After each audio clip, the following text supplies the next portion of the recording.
Morning guys, welcome back to my channel. So mapapansin nyo ngayon wala tayo sa bahay sa ating intro. Actually dito ngayon tayo sa may likod ng SM Ecoland, dito pa rin sa Davao. Which is makikita nyo sa likod ko ay dagat na agad. At hindi lang yan dagat, napakaganda ng view dito. So this is a good place para mag-unwind. Kung if you're having a bad day sa trabaho mo, so dito talaga puntahan ng mga tao. At hindi lang doon dahil sa ganda ng lugar dito at talagang maganda ang daan. So maraming nag-jog dito at nagbabike. So halika, pakita ko sa inyo ang lugar na kinatatayuan ko ngayon.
Pala pagpasensya nyo na aking mukha dahil kakalabas ko lang sa aking trabaho at dito na ako dumiretso. Total naman pag uwi ko ng bahay di ko maabutan ng aking misis, mag-isa lang din ako, kaya nag-decide ako pumunta rito para mag-unwind ng konti. Makita nyo pala rito sa lugar na to na masarap siyang tambayan kasi nga dagat agad at masarap din siyang mag-jogging at mag-bike. At hindi lang yon, maraming maing isda rito na makikita nyo, kapakita ko sa inyo.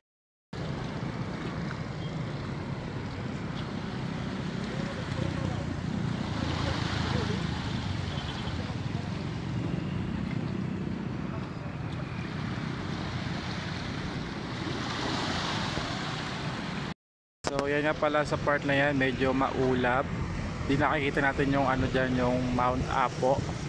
So pag mga gitong oras, kapag di siya masyadong maulap, kitang kita nyo ang Mount Apo dyan.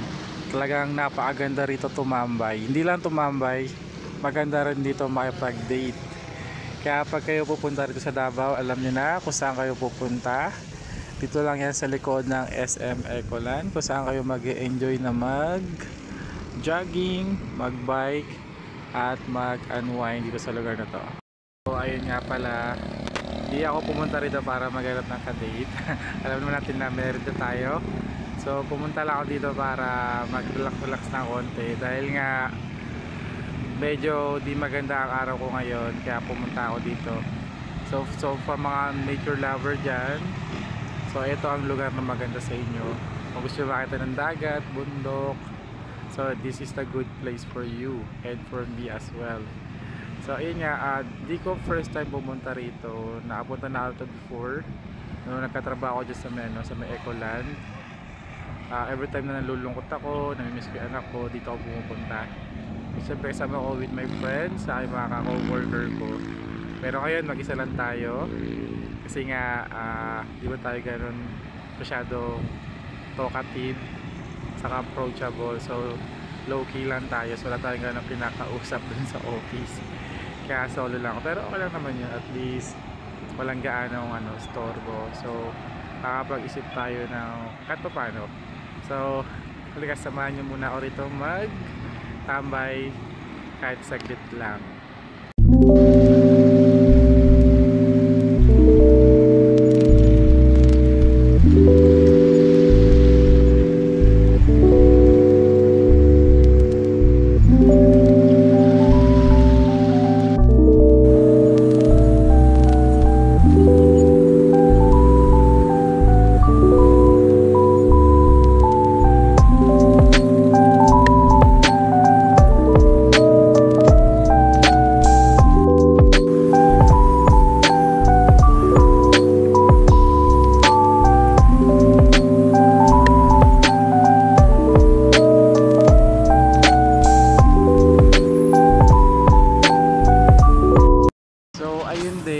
masarap tumambay dito dahil fresh ang hangin, hindi siya mabaho, hindi malansa, talagang okay lang yung amoy, hindi siya ganong polluted, di tulad sa ibang lugar, especially sa Manila.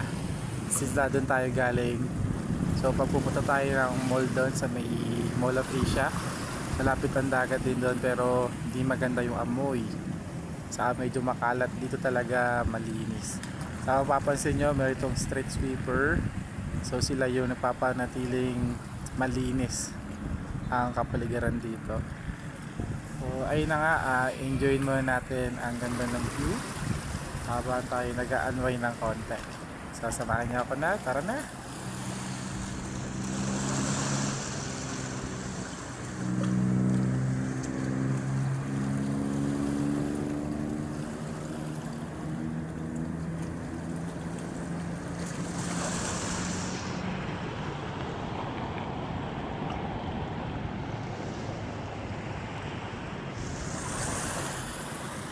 So ayun, medyo clear na yung doon na ulap. So nakikita natin yung ganda talaga ng kabuuan ng bundok doon. So soon sana makagabi ulit ako doon. Kasi dati nakapunta ako na Bansalan. Kasi doon dati natira ang nanay ng asawa ko. Pero since na lumipat na magsaysay, so di na tayo nakapunta. Legit sa Bansalan, maganda ang lugar doon. Marami din mga place na masarap puntahan. Pero sila ito tinatawag na Kapatagan. Pwede nyo search sa Google, para siyang Tagaytay, pero for me mas maganda yata doon sa Kapatagan kaya sa Tagaytay. Pero di pa ako nakakapunta, pero soon may plano akong pumunta doon. Siyempre kasama ako with my wife, kaya hopefully sana talaga.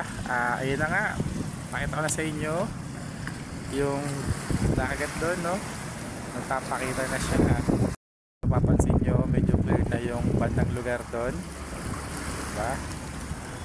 Ang ganda talaga dito, ang sarap tumambay, sarap mag-unwind, saka masarap mag-isip-isip. Talaga mawawala ang pagod mo rito, mawawala ang stress mo, kasi ako talaga nature lover ako.